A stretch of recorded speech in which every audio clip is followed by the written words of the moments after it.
Welcome back, friends, to another exciting day of Let's Play. Today we're going to be taking a look at a newer game called Doom, the Roguelike. Or rather, newer to the channel in the sense that we really haven't done anything along these lines yet. I'm sure you are all familiar with what a roguelike is. A roguelike is a game upon which you usually die a lot. Dying means instantly having to restart the entire game, no saving, temporary saves only that delete once you reload them. Typically the idea is that you have to take one character straight from the beginning of the game and go all the way through using nothing but your skill and wit to keep you alive to the very end. Doom the Roguelike is very unique when it comes to roguelikes in that it differs quite a bit. See, certain things can be counted upon, like the way that certain levels are generated, which oftentimes doesn't happen in a lot of roguelikes. There's a lot of stability in Doom, a lot of things you can count on. You can count on getting certain weapons at certain levels, you can count on certain skills and stats in your character to be consistent throughout the entire game. This is usually something you can't do in most roguelikes, as in most roguelikes your stats are randomly generated. Another difference in this game is that most characters will fight from a distance. You can build melee builds, but most of the fighting you're going to be doing is with guns, and therefore from a distance. But alas, let us just begin the game. We're going to start off in Hurt Me Plenty mode. I've actually beaten it on I'm Too Young to Die and Hey Not Too Rough modes before. And through the process you unlock these other modes. Nightmare is just what it sounds like. Nightmare, your enemies respawn after you kill them, and I've never really tried Ultra Violence, but we're just going to run on Hurt Me Plenty mode. So, to briefly explain, you've got three classes, and while you might think that the abilities that the classes get, like here you can see Marines have extra health, Scouts have extra movement, Technicians get extra information and the ability to use items instantly.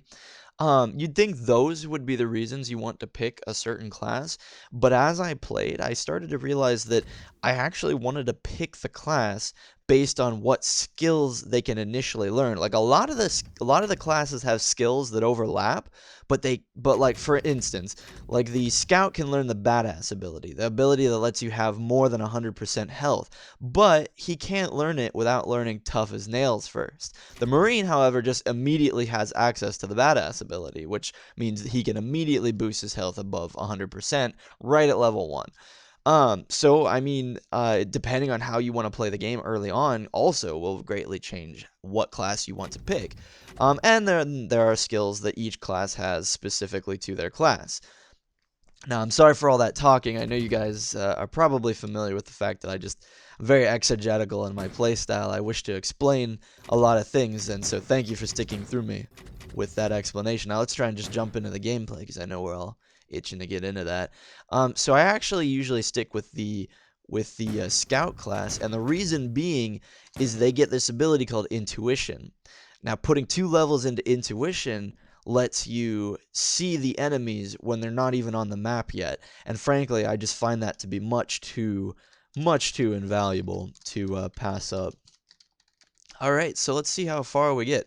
The beginning, of course, is just like, well, Doom itself. You land on Phobos and everyone's dead, and as you can see, it is played on a grid very much like a roguelike. We start out with nothing but a pistol and a couple med packs. And the first thing we want to do is blind fire right in between these pillars. Blind firing gives you a very big accuracy penalty. Oh my goodness, I'm not recording this, am I? Oh no, wait a minute, I am. My mistake. So anyway, blindsiding gives a very big penalty to accuracy, but because this is the beginning of the game, because we're only fighting these weaker enemies, we know that they're going to be popping up through these that one doorway.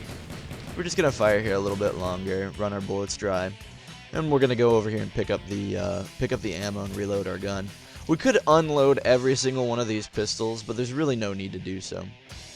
For those of you who haven't played the game before, which is unlikely, but health is down there.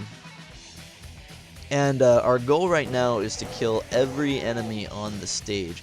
Not because we have to, it's just simply a thing I try and do. I'm going to blind fire into this hallway. There we go. And that takes care of those guys without taking too much damage whatsoever. And we know that the enemies are all gone when this text here turns blue. It'll also say up at the top of the screen that you feel safe now. We're going to pick up this gun. Oh, crap. I'm going to pick up that gun just so we can close that door. I don't know why that guy with a shotgun didn't just own us right there. There's one guy with... There he goes. One guy with a shotgun on every one of these levels. Or rather, I'm sorry. Every time you play the first level, there's always a guy with a shotgun. We want this shotgun. We're actually going to take it and drop our 2 pistols that we picked up.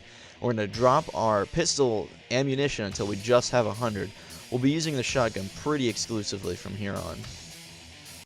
Alright. Going into the next stage here. Now, something to be said, there are red staircases, and then because we have the scout ability, we can see stairs, and because we have the intuition ability, we can see power-ups on the map even before we've been there. Now, the regular stairs here just take you to the next level, whereas the red stairs take you to the bonus level. And typically we will be doing every bonus level that we can get our hands on. Rounding the corner here, I'm just gonna shoot that guy and lay him out.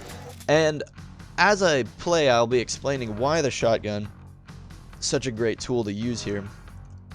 But it won't be all at once. Just to start off first, I will say that the shotgun does not have an accuracy stat because it always hits.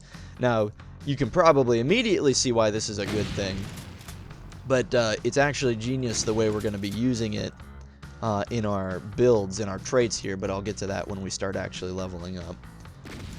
So for now, you just need to know that the shotgun does not have an accuracy stat.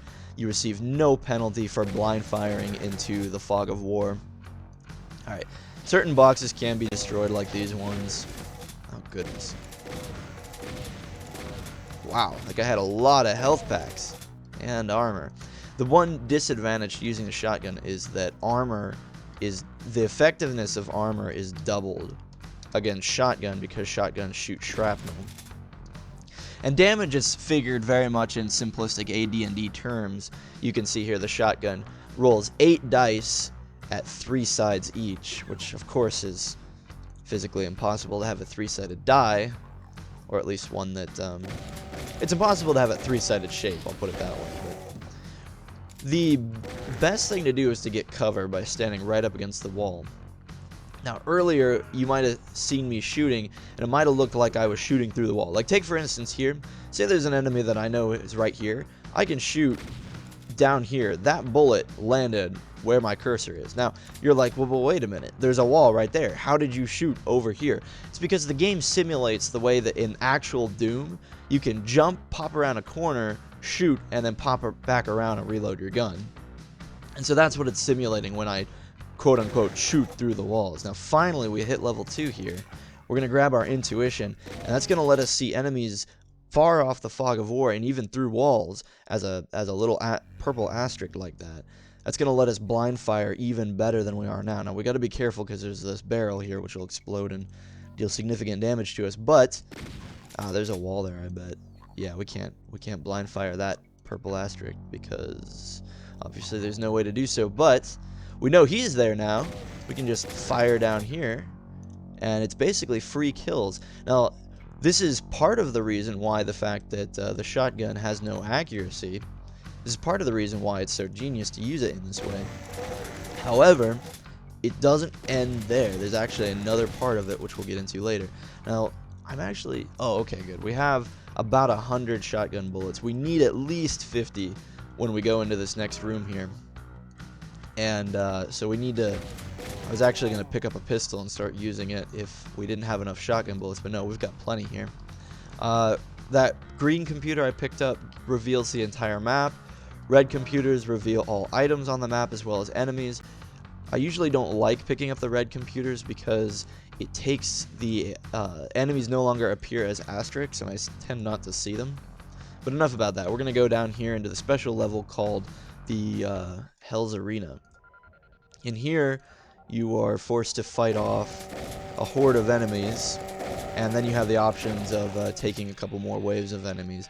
We're going to try and do this without using any health packs, not because it's necessary, but if you're playing this game appropriately, you shouldn't have to use too many health kits. going to try and blind fire as much as we can. Blind firing will, especially with the shotgun, will benefit you in just about any circumstance. And the best thing about the shotgun, friends, is that it works with any build. There is no real build that can't make use of the shotgun. There are builds that focus on the shotgun. There are builds that use the shotgun exclusively or almost exclusively, but this build that I'm actually going to be trying to use here does not use the shotgun exclusively. However, we will still be using the shotgun as our main weapon just because its usefulness is not directly tied in any way to the stats that you take with you. Now, we killed all the enemies, and the Arena Master asked us if we wanted to continue, and we told him yes, because we want to fight off all 3 waves here. And those are Cacodemons. If you know anything about the original Doom, Cacodemons shoot plasma at you, which is why I'm trying to hide around the corner from them. Now, we hit level 3. We're going to be taking... here we go. Son of a bitch. It lets us deal 1 extra damage per attack. Now, this actually is not that useful for the shotgun, because you might think, well, the shotgun shoots 8 pieces of shrapnel. Well, the answer to that is no. I mean, well, yes, it does shoot 8 pieces of shrapnel, but that does not count as 8 shots. The entire attack still only counts, from what I understand. Now, I could be totally wrong, because it's actually kind of difficult to find statistical information about this game on the internet, even on the Doom Wiki, or Doom RL Wiki. However, it does appear that the damage bonus does not apply to each shrapnel. It's only so you only get 1 extra damage per shot. Weapons that rapid fire, like there's actually a chain gun on the floor right here, and weapons that rapid fire like that will give you a bonus damage for every bullet that's shot. So the son of a bitch ability actually procs excellently with rapid fire guns. Now, the reason I haven't taken an action here is because you notice we're looking at a Hell Knight, and I can guarantee that that's a Hell Knight as well. It's now time to teach you about the running ability. Hitting tab will cause this cautious to turn into running, upon which we take movements at an accelerated rate, allowing us to escape, because that was a bad situation to be. If we fired on him, we had no cover, and that guy was just going to come up behind us and wreck our day. Now we're going to try and get that guy's attention. We're going to take a little bit of punishment there in order to do that, but we're going to get him to come around the corner here and then finish him off. And hopefully the knockback... Oh, this isn't good. I was going to say, we got lucky he didn't fire on us, because the knockback didn't push him far enough away for us to be able to continue to shoot him around the corner. We're going to do the same thing with this guy here. Just try and get his attention, and then we're going to fire him backwards and rely on the knockback to keep him away. Now, we finished the arena. Every mode you choose, you know, I'm Too Young to Die, Hurt Me Plenty, will have different enemies spawning in here. So I'm not going to say that, you know, I'm the master of all or anything, but we can pat ourselves on the back a little bit just for surviving the experience and getting what we wanted out of it. We're going to pick up that chain gun. We probably will never use it, but it just is kind of handy to have around if you need to focus fire something without the shrapnel of the shotgun, maybe blowing up a section of like a barrel or something. We're actually missing the rocket launcher. The rocket launcher should be around here, but I don't see it. Here's some ammunition, more ammunition. Maybe this is it here. You can tell where there are items by the little blue dots on your mini-map down here on the bottom right. Okay, more shotgun ammo. We'll take that. Come on, I know there's... Did I already pick it up? Oh, yeah, I'm sorry, friends. We already have the rocket launcher. So we're going to grab the soul charge, or the supercharge, and that's going to put us to 200% health. Now, unlike the original Doom, when you're above 100% health, your health ticks down. Kind of, it's like over excess. So we don't want to be reckless and get hit for no reason, but it's not going to matter so much if we take a little bit of damage here.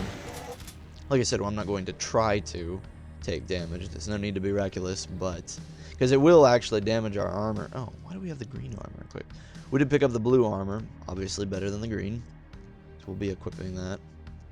I gotta get away from this guy so we don't blow ourselves up on accident. A lot of barrels in this level. Explosions can actually destroy the walls, as you see there. We don't want to have this guy blow up on us. There we go. Oh, we dropped a med kit.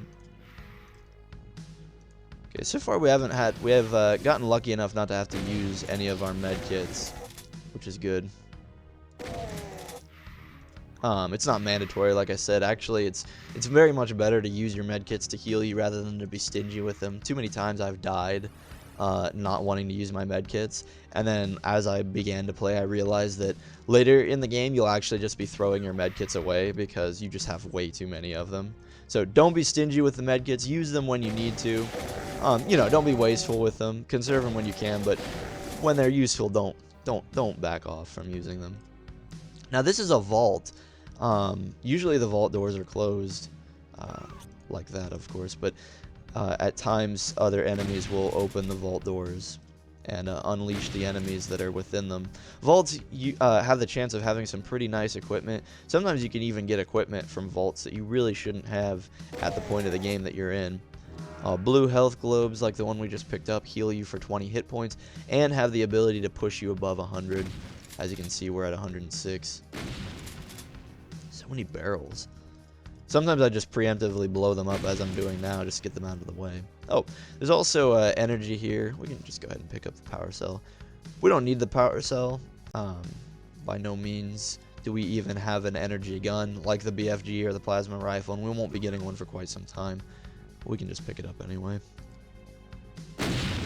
Explosions will destroy items on the ground, so you got to be careful. If you see an item you really want and it's right next to a barrel. Wow. The barrel just doesn't want to explode.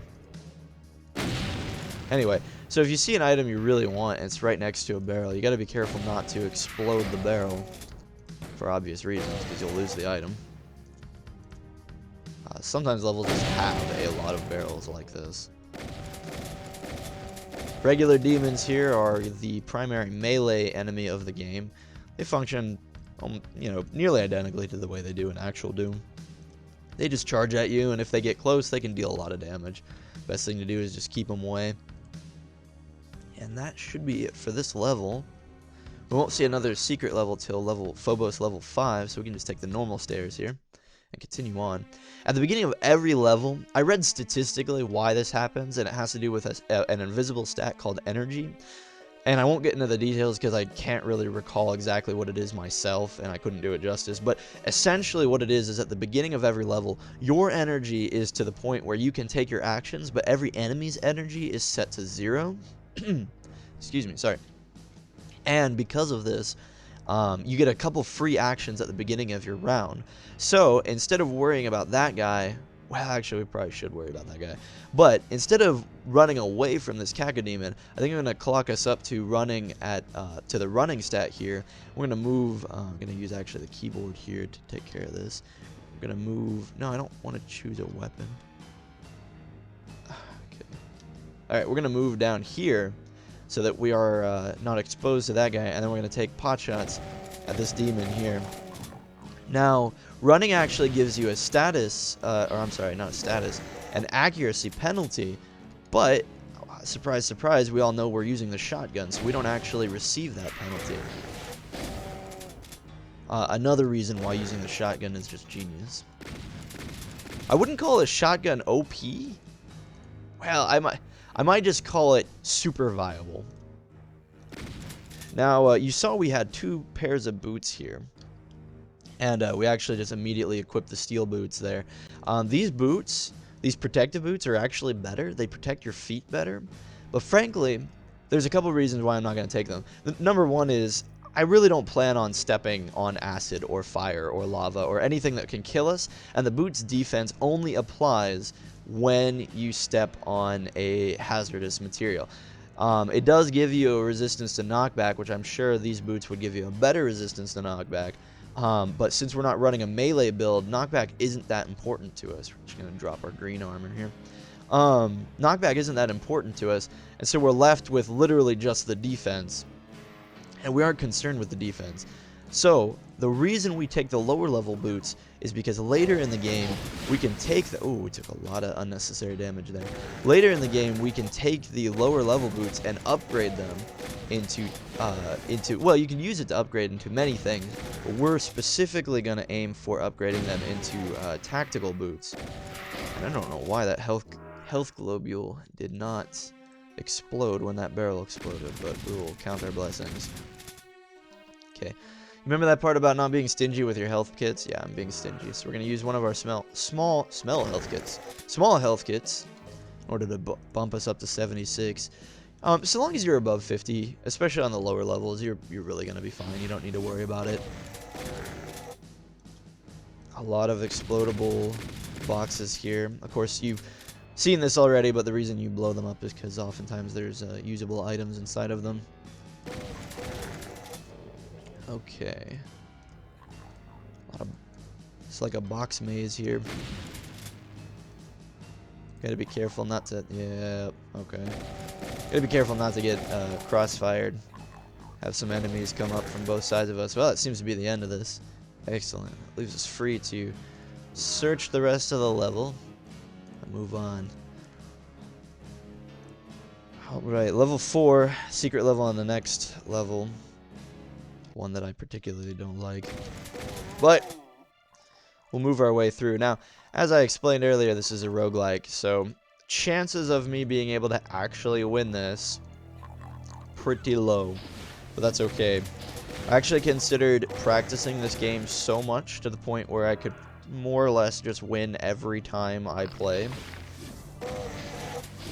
And as I begin to practice, I just kind of thought, you know what? I'm just going to take what I know. We'll make a video of it, and we'll just have fun doing what we do. And not worry too much about winning. You can say only losers say that, and you'd probably be right. So this is ballistics armor, or I'm sorry, that's duelist armor. Duelist armor is great for people who want to run melee builds because it gives a significant amount of, or no, is that what duelist? No, it looks like duelist armor gives knockback resistant, movement speed increase, and 50 resistant to bullet, melee, and shrapnel. So basically any non-fire, non-plasma attacks. Wondering if we should just run our duelist armor. Yeah, we might as well. For now, the blue armor is honestly no better. These are phase devices. Let me just use one of them, actually. I'll use this one. They just randomly teleport you to a location on the map. They're good for getting out of a tight spot. Of course, you could get teleported into a even worse situation. I usually don't carry them around with me because running a ranged build, I generally don't find myself in a situation where I need to get out. We're going to take another ability and son of a bitch there. No more ammo for the shotgun. Are you kidding me? Alright, we're going to have to switch over to the chain gun here. I didn't realize we were so low on shotgun bullets. Now, here's a good time to explain a chain gun feature, which is called chain fire. It initially starts out by shooting less bullets than normal. Then it shoots out normal bullets. Now we're shooting extra bullets every time we shot. Moving, however, resets the chain fire function. It's good if you know you need to plant yourself, shoot a lot of enemies at once. Okay, we're looking at 56. Now, another benefit of having intuition here at level 2 is that you can sense what switches do. Normally, you just have to pull a switch and pray. However, we can read up here it's a Meditech depot, which means using this switch will heal us. And it's not consumed necessarily every time on the first pull, so we know that we can come back there and heal ourselves if we take extra damage. This more likely is a vault. We need to be careful with that. We only want 10 bullets in our rocket, so we're going to drop the extra 7 that we have. We have a super globe here, or a supercharge, sorry, which means if we can get out of any situation alive, we will end the level at a 200% health. Oh no, the door is open. We got to get over here and close that door. Otherwise, we risk unleashing all of the demons in there. Thank goodness for shotgun ammo. Okay, we're going to pick off this guy over here, and then we're going to go to that vault.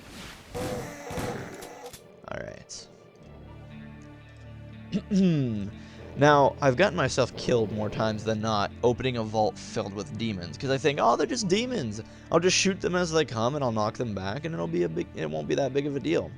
I've also jumped in here and shot my rocket launcher in here, thinking, oh no, they're demons, they're dangerous, I need to throw everything I have at them, and I end up blowing up the good items in here.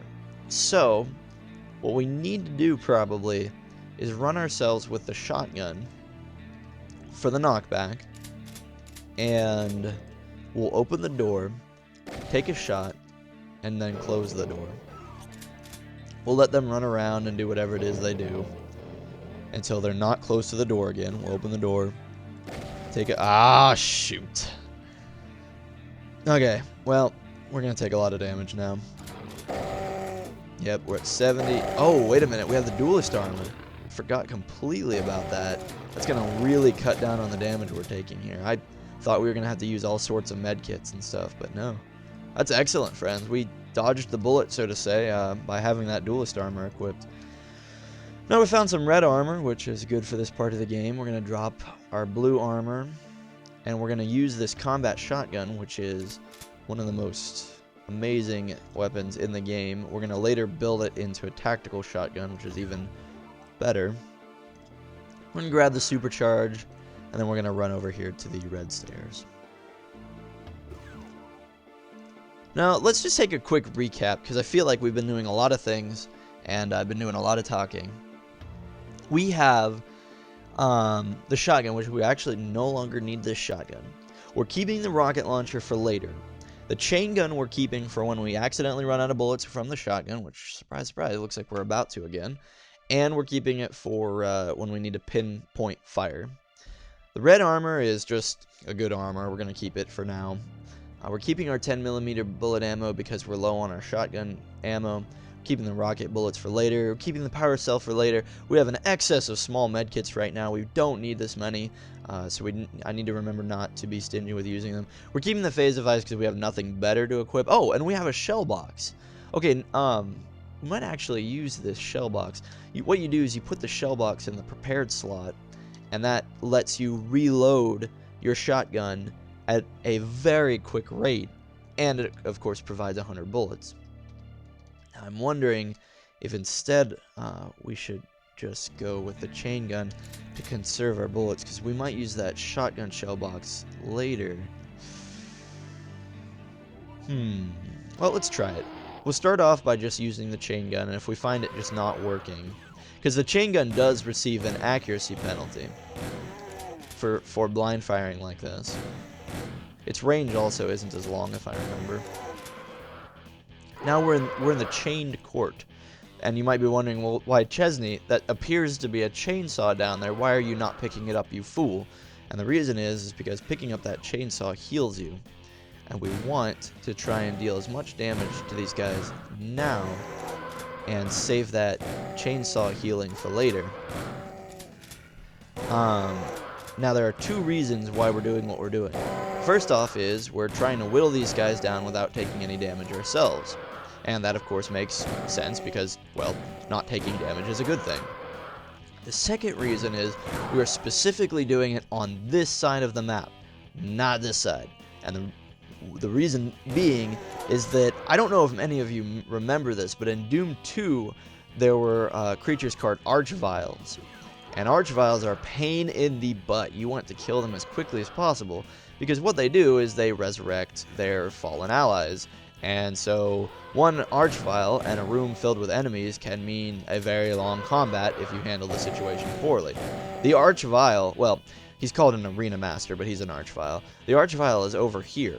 So if we kill as many enemies as we can over here, when we engage the Archvile on this side of the screen, he won't have as many corpses immediately nearby him to use to summon an undead army. Alright, things are actually going pretty well here. This chain gun really isn't as bad as I thought it was going to be. And we are out of bullets for it, though. We're going to have to switch to the shotgun soon. And that's actually okay, because there are a ton. I guess we just pick up these. these bullets here. There are a ton of shotgun bullets on this map, so it's no big deal if we use our shotgun. Oh shoot. This is lava. Lava is like acid, only does significantly more damage. There we go. And we're still at above 200%, so we actually haven't taken any permanent damage here. I'm gonna try and take care of these guys now.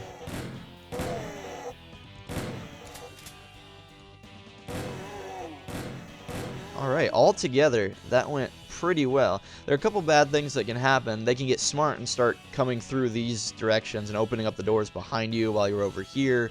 You can walk out here and accidentally get shot by a shotgun blast and get knocked into the lava. Something that can actually still happen to us now, but for the moment, we're safe. Now we're going to switch back over to the... Oh, right, we don't have the shotgun. We're going to switch over to the combat shotgun. I'm going to grab a bit of this ammo. And now we're going to start blind firing like crazy into the darkness. Yes, I know, insert all of your I attack the darkness jokes here. But our goal is to kill as many guys as we can. Because we can actually, this shotgun can actually fire farther than even our intuition ability can see the invisible enemies. And our goal is actually to get the attention of the arena master so that he chases after us. Okay. You can hear all the screams and stuff, and up here it says you hear the scream of a freed soul, which means we are killing things. And we still have nearly 100 shotgun shells left, not counting our box, so we're doing pretty good. That is the Archvile. Okay, we're gonna take a couple shots at him here. Okay, he's got fire. Now we're gonna begin to run away. Actually, we're gonna activate our running ability, and we're gonna run. We're gonna keep him chasing after us because we don't want him to stop following us. We want him to be as close to this building as we can. Now we're gonna take a couple free shots at him. And we're gonna run over here. We're gonna grab the chainsaw. We're gonna just let him have it. And that is a fairly simple and safe way to kill the arena master. I know it seemed like a lot of work, and I know it seemed like I was super afraid of him, but that guy can actually be a lot of trouble. He can start resurrecting shotgun guys who just shoot you all over the place and knock you into the lava, which is exceptionally difficult for melee builds who need to get close. And even though we're not a melee build, we did grab the chainsaw. And you know, if you got shotgun guys shooting you away from the Archvile or the arena master, you obviously can't shoot the arena master. And it can cause all sorts of problems. So you got to take him seriously. If you take him seriously, he's not a threat. Other than that, yeah. So anyway, we got our first technical packs, or I'm sorry, our mod packs. A bulk mod pack and a technical mod pack. We're going to immediately use this technical mod pack right off the floor and attach it to the combat shotgun. Now later when we get a power mod pack, we're going to turn the combat shotgun into a tactical shotgun. And I don't think I ever actually explained what the combat shotgun does here. And I'm sure, you know, anybody who's played the game before knows what it does, but for those who don't, it holds 5 bullets. Now every time you shoot and hit the reload key, it doesn't actually even reload the shotgun. It pumps the next shell into the chamber, which you might think, well, what's the point? It took a whole turn to pump the shell into the chamber. Why does it even hold 5? Well, that is untrue. The game doesn't really do a good job of explaining it. Where is it? The game doesn't do a good job of explaining it, but there's a difference between reload speed here, which because we're a scout is at 0.91, usually I think it's at 1. Scouts are 10% faster, and ignore the 0.01, it's there for mechanical reasons. You are by all mechanical purposes, you are 10% faster, even though you're not at 0.90. However, pumping a shell into the shotgun takes 0.2 seconds instead of 0.091, so it's actually still faster to pump the bullet into the shell. Now anyway, you can also move, upon which you automatically pump the shotgun into the shell into the shotgun. So if you're being chased by a melee enemy, you can shoot, move, etc., etc. At least until you run out of bullets, and then you have to reload them like normal. You can also reload them all at once. That doesn't gain you any extra speed. You just literally, the game calculates you sitting there reloading all of them. You should only do it if you know for certain that there are no enemies around, or that even if there are, you have the health to be reckless and foolhardy. Alright, well, that was a lot of talking, a lot of explanation, but I think we got the gist of it here. We're actually running a pretty heavy inventory, and I'm trying to figure out if we should ditch a med pack. Oh, we need to come over here and grab enough energy to have 58 power cell there. We don't need the phase device. That'll be the first thing we get rid of. We're going to come over here and pick up the Berserk pack. Berserk packs do essentially the same thing that they did in Doom, the actual game. They give you incredible melee attack power, and I don't know if they did this in the original Doom, but in this they give you increased defense by quite a bit. Alright, next stage.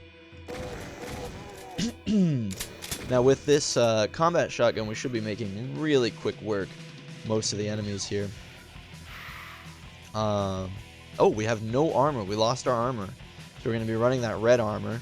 That's an armor depot. We'll repair your armor, but our armor currently needs no repairing.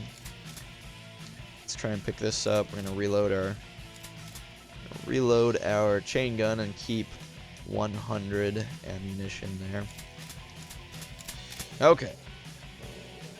Usually not wise to run by an acid barrel like that, but luckily nothing bad came of it this time. We can get vision of the whole map. Very useful for people like us who blind fire as much as possible.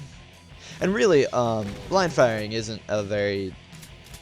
It's not like, oh, well, I have the skill to blind fire because that's the strategy I use. No, pretty much every build will want to blind fire at some point. It just makes sense. You attack the enemy and they don't have the ability to counterattack. It's free damage. Okay, now we know that there's some health here and there's an armor boost here. And, you know, we might not want to blow up these barrels because we'll destroy those two items. But if you remember, there's an armor boost right here. There's health. That actually looks like a larger health globule.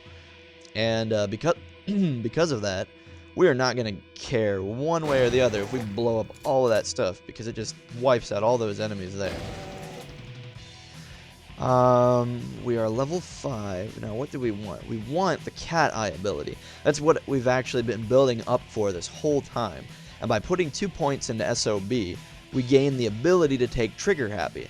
Now, Trigger Happy does absolutely... Okay, so SOB actually gives us... I mean, it's not very useful, but SOB actually does give us +1 damage in our shotgun shots. Trigger Happy will do 0 good for us. I mean, SOB, yeah, it's not the best, but at least we get something. Trigger Happy gives us an extra shot when we use rapid fire weapons. And you might be like, well, you're using a shotgun, why are you taking that? Well, you're right. It's not going to help us with the shotgun. There are 2 reasons why we take it. The one reason is because it lets us get the cat eye ability, which is awesome because it increases your sight by 2, and it also therefore increases your intuition by 2. The abilities stack. It'll basically be like what we see now. You see how we got those vision goggles, which lets us see farther, except the vision goggles will run out after a little bit. And obviously our perk will not. We don't want that.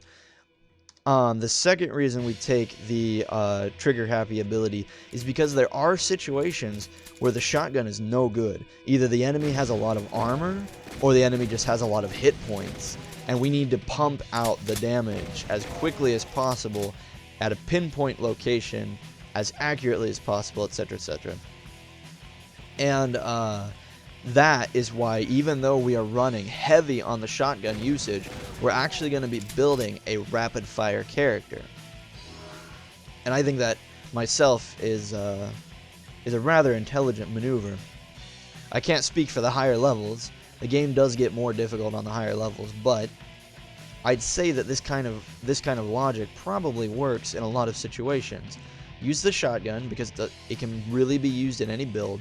Focus on building yourself up with the combat shotgun, and then put all your points into rapid fire. Okay. A lot of talking. Enough about that. We are on level 6. We're going to fix our armor. We are going to grab this, and we're going to just move right on. No special level on this map. And here we are, level 7, and we can see there'll be special stairs we can take now. It's a lot of enemies all grouped up together. It made our job really easy. Just gonna blind fire here, take all those guys out, reload our shotgun. And we're starting to see Barons of Hell.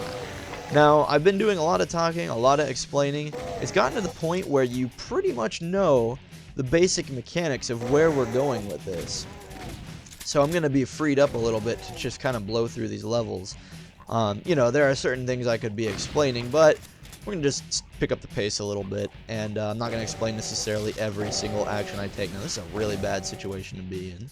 We didn't get to the door quick enough to get to that Baron of Hell so that we could blind fire him from around the corner. However, luckily, his allies actually helped us kill him.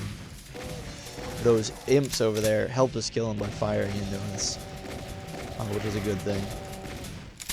We could have just grabbed this. We probably should have grabbed the invulnerability, but let's see. Let me do a bit more blind firing. At this point, we should see a pretty big spike in our power. As far as like how the metagaming goes, because the game really isn't throwing anything at us that we haven't seen before other than Hell Knights. And I mean, we've seen Hell Knights before, but not in a regular level. So the enemies are still weak enough that the shotgun is just a fine weapon to use. You don't really need anything else. That's actually a really short level. We're going to come here, we're going to grab this, grab the invulnerability, and we're going to take the stairs down to the secret level. Wait, which one is the secret level? I think it's this one. Yeah, it is this one. Alright, and in a throwback... What do you mean I can't get there? Go across the acid. You're invincible, you fool. Fear no acid. But in a throwback to the older games, some of these secret levels... Now, we're going to fire up here because there's a lot of imps. Or, I'm sorry, a lot of demons up there. But it's a throwback to the original Doom. This level is designed to look like the Phobos lab from Doom 1. And it's actually a very easy level. We're going to see a lot of demons up here. And I know demons kind of applies as a general word to use to talk about all the monsters we're fighting, but the pink ones are specifically called demons, if I'm remembering that correctly, which I'm fairly certain I am. Okay, we're going to just blow this small health pack because we don't need it anymore. Let's see. A lot of demons in here, but because we have this combat shotgun, we have the ability to reload quick enough, and the splash damage is awesome when they just line up. You saw how right here we just blew like 3 or 4 of them away just in one go. Okay, we need to start getting rid of stuff here. We don't need this many shotgun shells. We're going to use this to open up. Pulling that switch opens up this door down here. That guy had a health kit. You could hear him. He used it. In fact, there's a way to check messages. Let's see. The former human uses a small health pack. The former human looks healthier. Not a big deal. Should be imps. Oh, hello. Okay. These enemies, the doors here won't open until after we grab the items right here. That guy used a health pack too. We lack a lot of cover here. This is dangerous. Oh, those enemies won't come out until we flip the switch over here. Okay, we're going to blind fire on these pedestals. This room should look very familiar. For those of you who played Doom, they're familiar indeed. What's going to happen is we're going to come over here, across the acid, and a bunch of enemies are going to come out. So, I'm going to drop these shotgun shells. We're going to grab this. We're going to use this. And we're going to run across here. No, no, no, no! Oh, dang it. We wasted a lot of our Enviro suit there. Okay, we're going to pull this lever. Normally, we would grab both these health globules, but we're not going to this time because I accidentally ran over here and wasted some of the time we would normally have to cross the acid. And convenient. We're going to activate our running. We're going to run up and over, and we're going to try and get out of this bloody acid. And now we're just going to hide in this corner and unload on everything. It's just a not happy situation to be when you come across here and you're stuck here and you've got all those enemies. Probably in hindsight what I should have done is stayed here or came over here, let these doors open, ran back here because they won't cross the acid, and just blind fired into all of them. Actually, I think I've done that before, and it works a lot better than what I just tried to do. Oh well. We'll pick up some more shotgun bullets. You might think I'm a little obsessed with them. Maybe a little bit, but later, believe it or not, they are actually a little more scarce than what we're seeing now. Come on. Come on.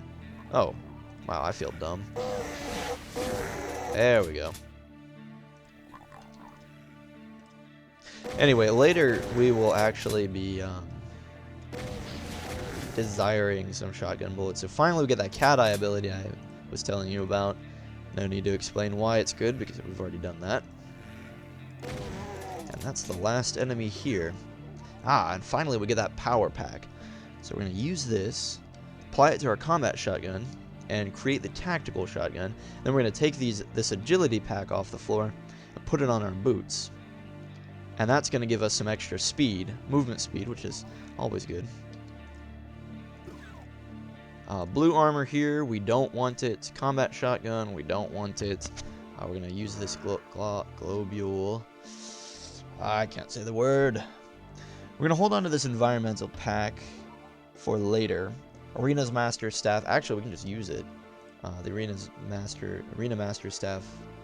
Oh, it only works when there are enemies around you. Well, it creates an explosion, dealing minor damage to everything around you. Might be good on melee builds. I find no use in it.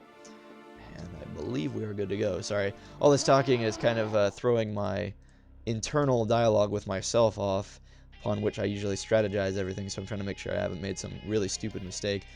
We are going to drop the 2 minor health packs. We'll be back for them later if we need to be.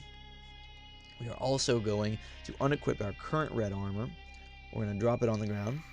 We're going to equip this red armor, and we're going to use this bulk mod pack on it, which increases its armor rating by 100%. It doesn't actually block more damage, but it can sustain more damage until it is broken.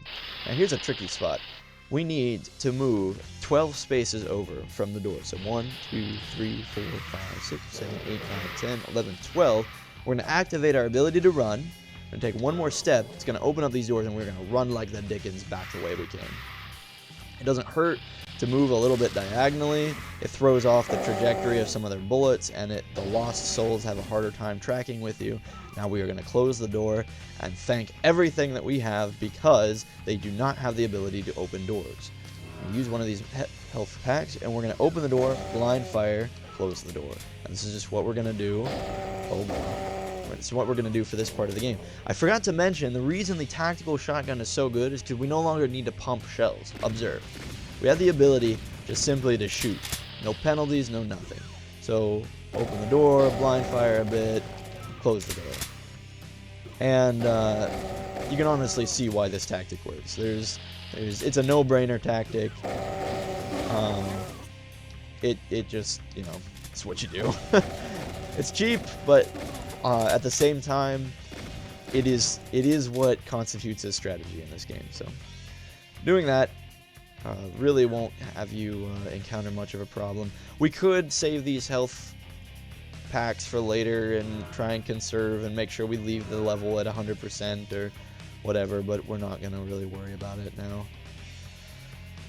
We could pick up that armor and have it as backup armor if we needed it, but I am pretty certain that with 183 on our current red armor, we do not need to worry about that. And this next part I actually find to be easier than the part we just got out of. Now, if you remember anything about the original Doom, you encounter the two Barons of Hell here. In the original Doom, the two Barons of Hell are at least somewhat intimidating, but okay. Once again, I did that wrong. I should have just continued to fire in on them. Normally, you can do this part without taking any damage. What you do is you stay over here. What I did wrong is when he came up here, I reloaded for some reason instead of just opening up and firing on him like that. No biggie. We did take a lot of unnecessary damage on both our health and our armor. A setback, however, that we will be able to cope with. And that's the first chapter of Doom. The text is the same. Where's our big ticket home? What is this? It's not supposed to end this way. Well, into the infernos of hell we go. Alright, another power pack. We'll hold on to that. Actually, we won't hold on to that. Just give me a second here. We're going to eliminate these guys by letting them open the door. Ooh. Whoa. What was that? Took some damage there. It's a lot of damage. Actually, we're going to run over here. I'm going to grab this Berserker pack to heal us. Being Berserked actually does take away our intuition. And wouldn't you know it, friends, the power mod pack was broken. That is actually a huge shame. We were going to turn our red armor into a permanent armor. We'll just have to wait to do that till later. But yeah, being Berserked, no longer have intuition. It's not that big of a deal. Okay, double shotgun. We are going to equip this, and we'll use it in tight spots when the enemy is super close to us. We will be grabbing this armor. Luckily, because we use the bulk pack on our armor, we have the ability to bump it above 100%. So it's not, the bulk mod isn't a one-time thing. It can be replenished back to 200. And unlike health, it doesn't tick down as you move. Did not see a thing. Looks like we've got a vault up here. Or maybe it's just a room filled with demons. Not exactly comforting. We are just going to unload on these guys. Actually, we're going to activate our run, and we're going to run away. That is a lot of heat to be taking. And now that we've got full bullets again, we can just run in here and clean up the rest. Box of rockets, not a bad thing to have. But yeah, I guess we'll ditch our current stack of rockets and grab the box. The reason I'm a little leery to grab the box is because in order to access that ammunition in the box, you actually have to have the box equipped. Which currently, I know you didn't see it because I did a little bit of finagling with the keys, but we currently actually have as our prepared weapon the double shotgun. So in a clutch situation, if we needed the use of our rocket launcher for more than one shot, we would have to come in here, unequip the double shotgun, equip the box of rockets, then equip the rocket launcher. Something that would take 3 turns instead of 1 turn if we just had the regular stack. Now, what we just killed there was, I really don't know the name of it actually, but an enemy that drops a laser rifle, plasma rifle, sorry. We will be keeping that for situations when we need to focus fire an enemy, which now that we're in the second chapter will be happening sooner than we want it to. All the enemies are dead. We're really just running around here looking for anything we might have left behind. And there is a secret level here, so we'll be taking that path. Another bulk mod. Sadly, the way I play, my knowledge of mods is actually not as great. No, I don't want to save. There's a way to access what mods you know, and I'm trying to remember what it is. Let's see here.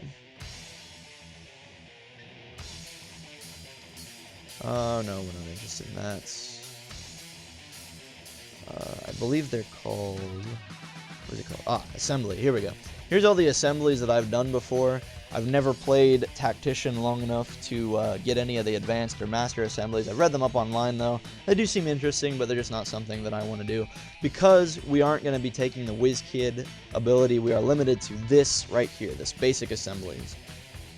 And, so, because of that, we aren't interested in mod packs past a certain point of us upgrading our equipment. Now, I believe we are ready to go. Oh, and the good news is, now that we have the plasma rifle, we can ditch the chain gun and the 10mm ammo.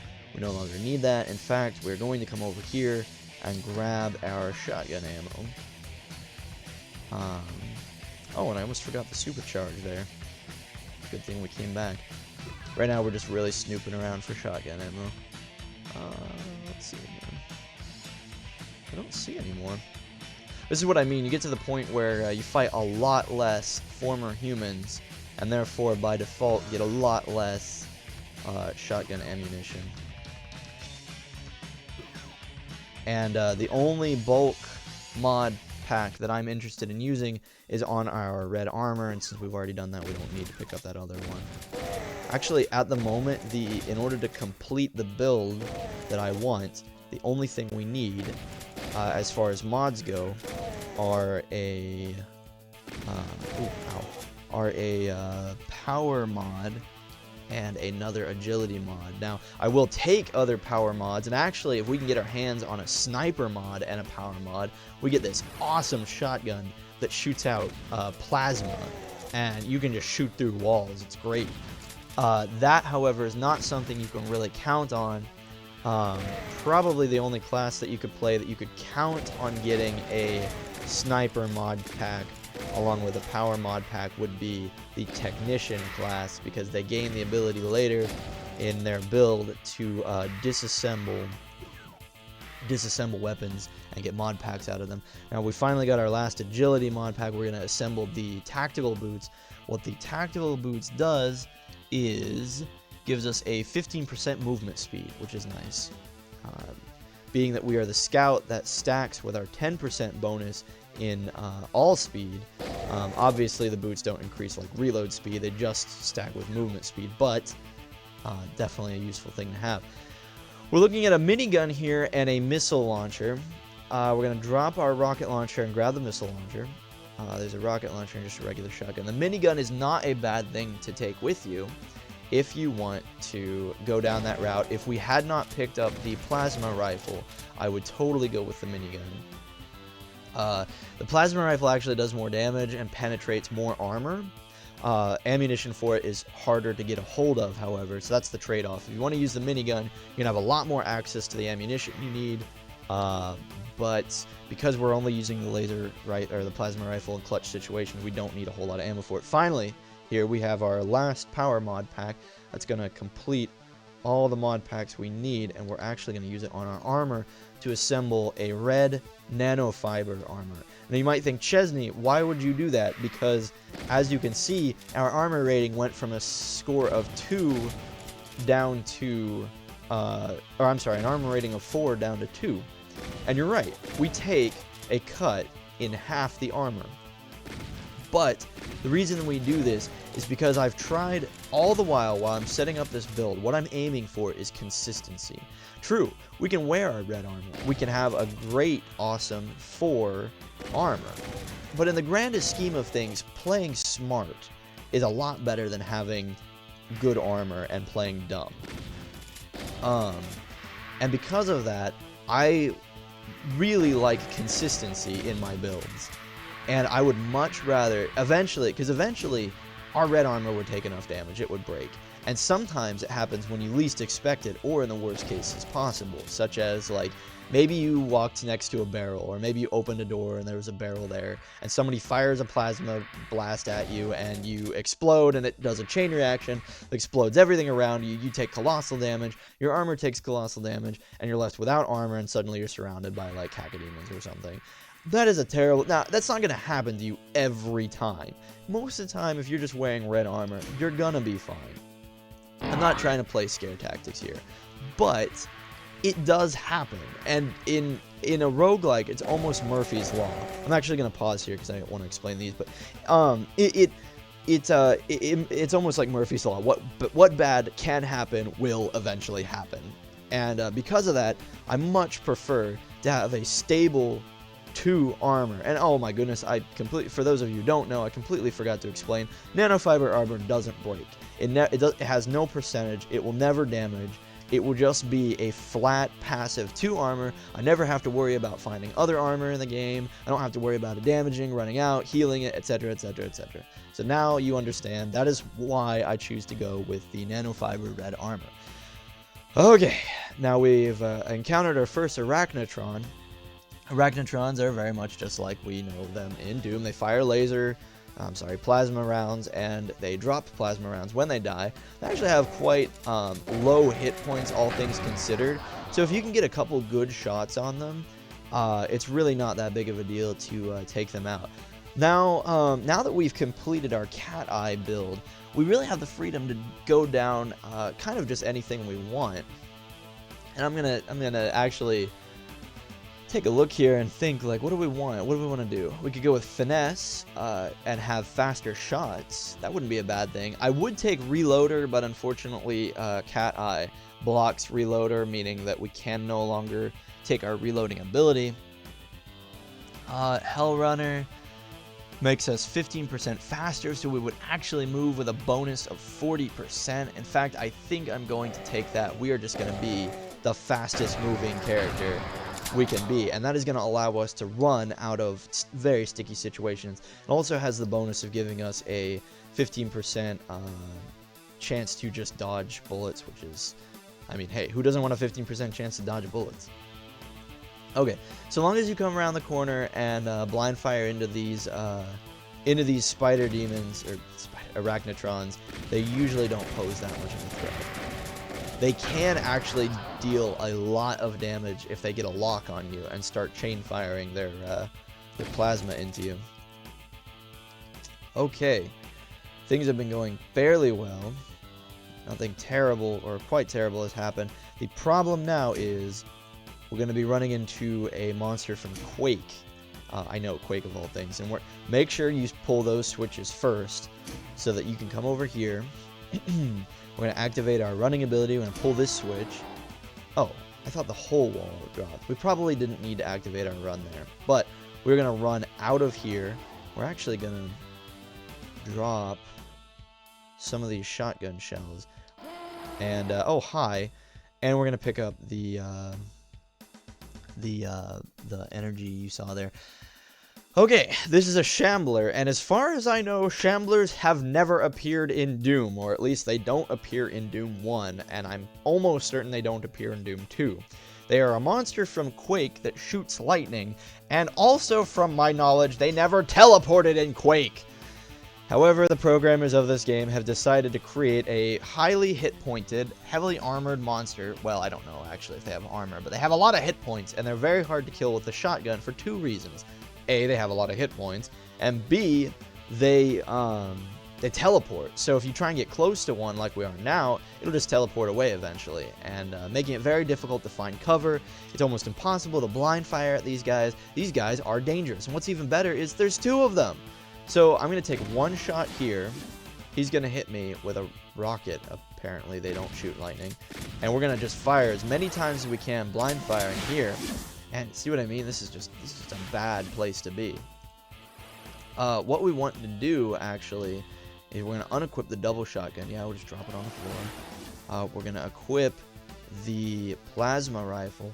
We're going to use this plasma rifle as best we can. After coming over here, we're gonna blind fire, or not blind, yeah, we're gonna do a little bit of blind firing here. We're gonna come over here, we're gonna use our large med pack, we're gonna switch over to the plasma rifle, we're just gonna start chain firing, because it is the only safe way I've found that you can, you know, deal the damage we need to, while at the same time focus firing in the way that we have to, from a distance, because these guys just get right up, they can go anywhere, and you can't ever get close enough to deal significant damage with the with the shotgun. Okay, he's close to us now. We're gonna blow another large med pack. These guys suck. Okay, we're gonna blow this guy away with the tactical shotgun. If they get close to you, by all means, use your shotgun. In fact, if I had the double shotgun on instant Q, I would be totally using it right now. We're just gonna wait here until he teleports. Okay. Take a shot. Just gonna take another shot. Try and get away from him. Okay. There we go. Ah, I hate those guys. Man, that plasma gun really didn't seem to help us very much. In fact, I was starting to wonder if maybe it wouldn't have been a better idea just to take the minigun, since the minigun holds 200 friggin' bullets. In fact, I think I'm just going to take it with us. I thought for some reason that the plasma rifle worked. And it's not that the plasma rifle did us wrong. You know, we didn't suffer by using the plasma rifle, but I feel like maybe the minigun would have been better. So we'll drop the plasma rifle. We'll keep some of the ammunition around just in case we need it for a BFG. Now we need to use our enviro suits, and we're gonna come over here and grab these. Go in the acid. Go. Okay. So you're gonna have to take manual control. No mouse control here, friends. Okay. And it's gonna boost us back up to our happy 200% health. Because we're taking that minigun, we're going to grab the box of bullets there. I'm going to reload up on shotgun bullets. I'm going to grab the power cells that we can. And we look to be pretty good here. Minigun, missile launcher, double shotgun. We'll put that in the prepared slot. You really rarely... Oh my goodness, is that... Oh, I got excited. I thought that was a sniper kit. Fortunately not. There's nothing wrong with a Firestorm kit. It's a rare mod, or should I say a tier 2 mod. We'll go ahead and take it. This gives us schematics. It will tell you how to build certain things in your assemblies, which is just kind of a nice thing to have if you continue to play. In later games, you'll just have it there for you. Okay. The Firestorm mod gives explosive weapons a larger radius. Something I will not be putting on our missile launcher because I don't feel like dying from rocket explosions. It might not be a bad idea to do if you are running a Fire Angel build. I don't think this class can even get the Fire Angel ability. No, it can't. The Technician can get a Fire Angel ability, which grants them immunity to explosions. So, heck yeah, Firestorm on a Fire Angel build would be awesome. Okay. Wow, friends, that was a lot of work. I mean, man, that was just all over the place. And that level had us blow through a lot of our large medkits, which is not a good thing. Small medkits are easy come, easy go. Large medkits, however, are the things that save your lives in tough situations. So, whew. Yeah. Alright, they're throwing Barons of Hell at us. That's a comforting thought. We're going to reload. Typically, when you use the tactical shotgun, don't be tempted to just blow all 5 shots into the enemy when they're across the room. Reload after every shot until they are close enough to you to pose a threat. Then unload all your bullets on them, and only if you have to. Because the knockback will push them away, and you'll have the chance of just killing them outright. Obviously, there are... Oh, come on. Auto-pathing. I'm invincible. Yeah, it's acid on the floor, but the auto-pathing was trying to take me on a route away from it. Even though we are clearly immortal right now. Oh, wait a minute. I saw the asterisk, so it looks like at least being invincible. Oh, yeah, I see it. You can barely see the asterisk right there. So, at least auto-pathing... Oh, sorry, auto-pathing. At least being invincible doesn't cut back on your berserk ability.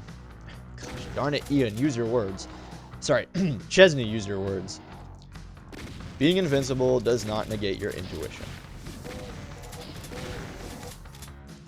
Taking a lot of damage here. This probably isn't the greatest place to hole up. Namely because there's so many exits. And that guy can just shoot us. Okay, we're good. Oh no! Why did I do that? I saw the purple X and thought, oh goody, I'll shoot. Rounded the corner and there was an acid barrel. I had a split second where my brain registered, Chezni, that's an acid barrel. Don't shoot at it. And, well, we all saw the outcome of that. This is why you aim for consistency in a roguelike, because there are always those moments where, you know what? Bad things shouldn't happen. If you play intelligently, you shouldn't encounter these bad situations, but you know what? They happen, and they will happen. Guaranteed. Okay. Well, all the enemies are dead here. We're left with the right to loot. To the victor go the spoils. And we're back at 100% health, which is good. Always good to be at 100. Early on, when I was learning to play the game, and I sort of recommend this to players who are learning to play the game, I tried to play Technician, and then I tried to play Scout. I got so frustrated because I didn't understand the game mechanics. I kept dying too quickly. So what I ended up doing is I started playing as Marine, and I did nothing but pump all my stats into health. And you can get actually quite a bit of durability in this game, because you can run yourself up to 200% health, and even within that 200% health, you can have 100. Like, I think we only have, does it show it? I guess it doesn't show our hit points here. I think we only have 30 hit points, or it might be like 40, but it's not very much. And by running the Marine, you can get a lot of health and just survive encounters through sheer durability, which is nice. Ooh, a lot of bigots. A lot of toughies in this room. We are definitely at an advantage to be invincible here. Yes, that was a great time to be invincible. You see here a magic handgun, or, well, I'm not sure if it's magic, but an upgraded handgun. Because we're not running a handgun build, we of course will leave it there. That was the other thing I tried to do. I have always wanted to run a handgun build, but strategically I have not been able to do it. I find the current path that we take to be much, much better. I'm sure there's someone out there who can run the handgun build just fine. I am not one of those people, though. Okay. Well, so far we are doing fairly well. We're not in any danger. We're at 100% health. Our equipment is up to date and spot on as far as ammunition goes. We have the perks we need. We avoided getting hit by that. And you might wonder, like, Chezni, why did you just shoot that? Well, the reason is because I didn't want to try and wheedle my way through them, which I could have done, and then have that guy who is, like, over here pop around the corner, shoot us, and we'll take explosion damage from the lava, and then we'll be taking ongoing damage from standing in the lava. Here's one of the moments where using the rocket launcher is not a bad idea. I forgot we don't have the rocket launcher, so we have to come in here. Normally you can quick switch to the rocket launcher, but you can't quick switch to most specialty weapons, such as the missile launcher here. We will just be shooting a shot there in order to get over there without having to travel across the lava. We're going to switch back to the tactical shotgun and blind fire into this guy, and problem solved there. Corners are your friends, as always. Okay. Level completed fairly painlessly. Actually, I'd say almost entirely painlessly. But yeah, anyway, and like I said earlier, we could take the badass ability here, which gives you the ability to have higher than 100% health. We could also put points into Iron Man, which increases our health by 20%. However, in order to get badass, we'd have to put points into Tough as Nails, and Tough as Nails has been blocked by taking the Cat Eye ability, so we can't do that. And I've found, at least for my playstyle, that as far as the build I'm running, you never need.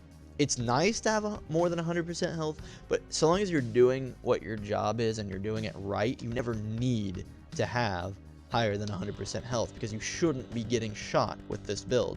You should just be able to blind fire nearly everything from around the corner. Now, there are foobar incidents where, you know, Sometimes things just happen and you can't blind fire from around the corner, but that's why we have med kits and things like that. So, okay. Oh, we're going to drop our double shotgun, and in fact, I don't know if we're even going to go pick it up. We might just leave it here. We're getting to the point where its usefulness is probably not going to be that apparent.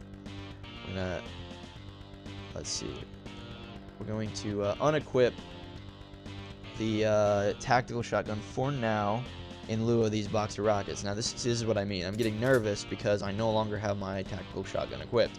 However, we need to use this to shoot through the walls here.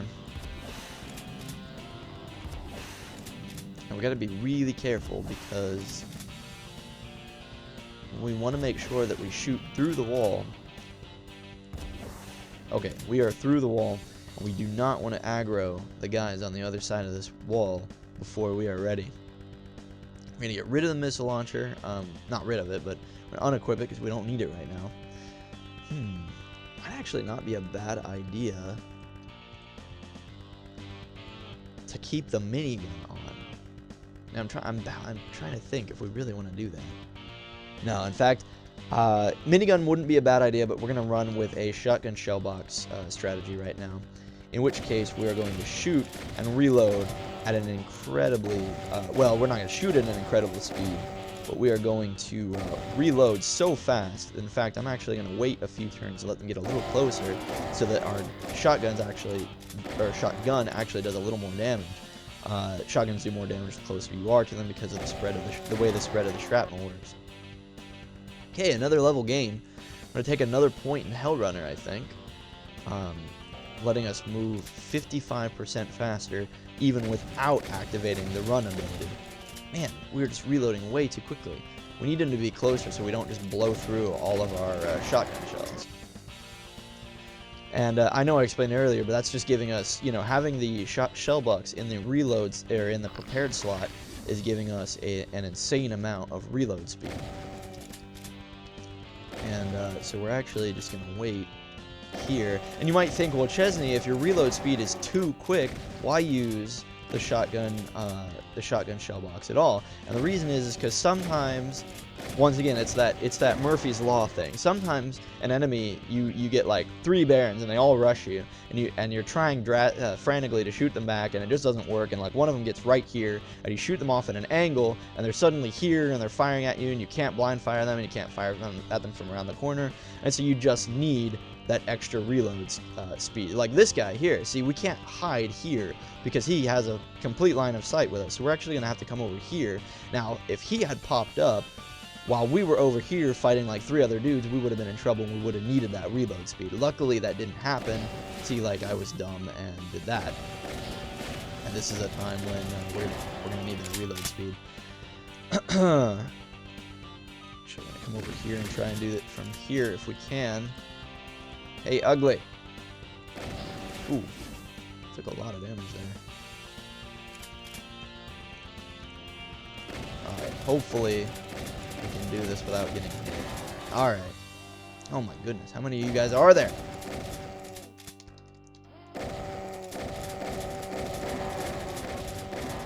Goodness, die already.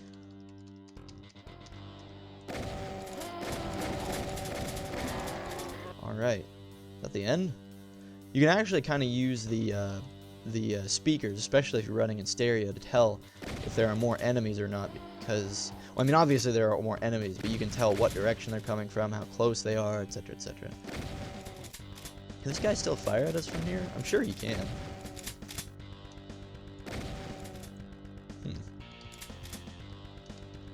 Let's see what comes from this. Ha! He shot himself. I could explain dodge mechanically why that happened, but I won't bother. Just know that he shot himself. I don't like this, because that guy has a clean line of sight for us. Yeah, he does. We're just gonna have to keep closing the door. Oh my goodness, are you serious? I wasn't paying attention to our health.